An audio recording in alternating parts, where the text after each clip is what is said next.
নমস্কার।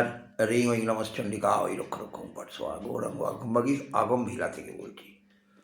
ঠাকুর শ্রী শ্রী রামকৃষ্ণ পরমহংসদেব উনি মর্তে আগমন করেছিলেন এক বিশেষ সময়।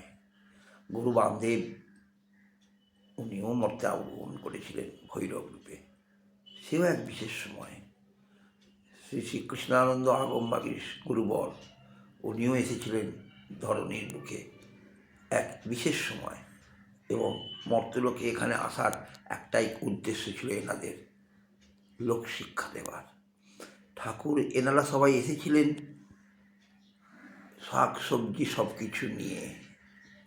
এলেন, রান্না করলেন, খাওয়ালেন, পরিপালন করলেন, পরিচর্যা করে দিয়ে সমাজকে তার লোকশিক্ষা দিলেন, দিয়ে আবার যে যার গন্তব্যস্থলে চলে গেলেন।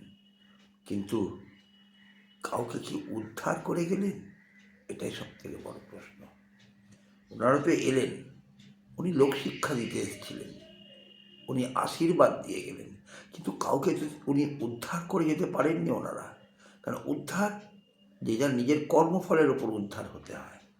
উদ্ধার কিন্তু কেউ করতে পারে না।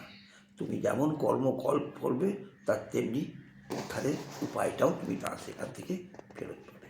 সবাই ভালো থাকুন, সুস্থ থাকুন। রিং ওই নমশ্চণ্ডিকা আয় রক্ষরক্ষণ করবো।